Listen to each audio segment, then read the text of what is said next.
Handel, my boy. Yes? Now, concerning Miss Havisham. Miss Havisham, you must know, was a spoilt child. Her mother died when she was a baby, and her father denied her nothing. Her father was a country gentleman down in your part of the world, and he was a brewer.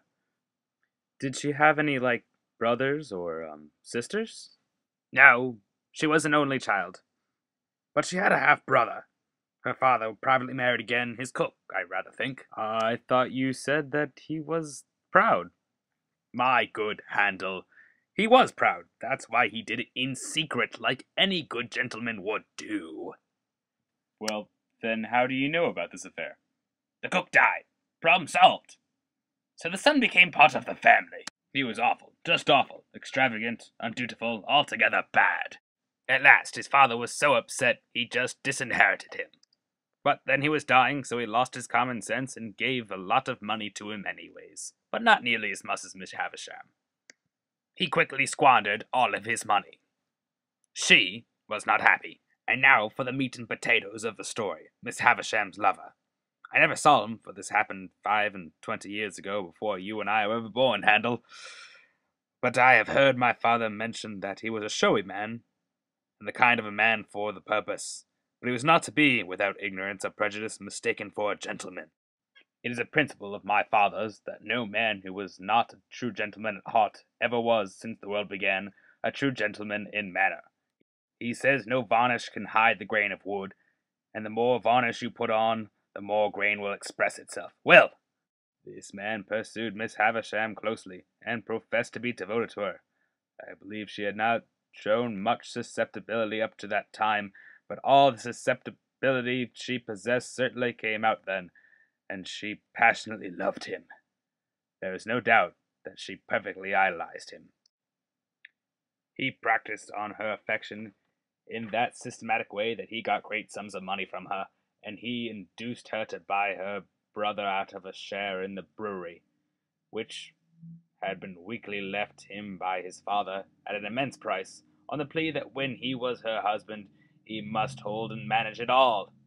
Your guardian was not at that time in Miss Havisham's counsels, and she was too haughty and too much in love to be advised by anyone. Her relations were poor and scheming, with the exception of my father. He was poor enough, but not time-serving or jealous. The only independent one among them. He warned her that she was doing too much for this man, and she was placing herself unreservedly in his power.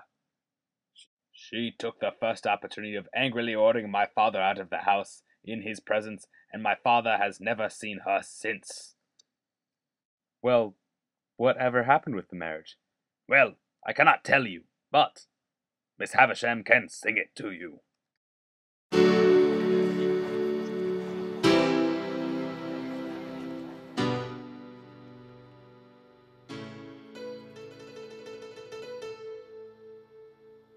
I gave him my heart, in him I put my hope, and on my wedding day, his note just read nope.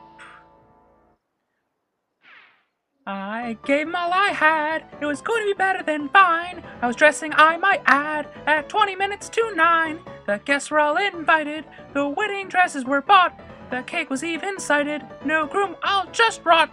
I'll get revenge, use Estella to avenge, and break all men's hearts. I'll get revenge, use Estella to avenge, and break all men's hearts.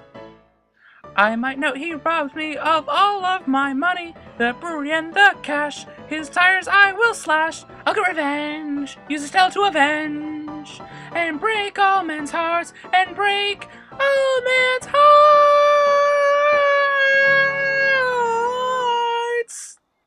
That's awful. He was cruel. And to make matters worse, it has been supposed that the man to whom she gave her misplaced confidence acted with her half-brother, that it was conspiracy between them, and that they shared the profits. No, I meant that song. That was just horrible.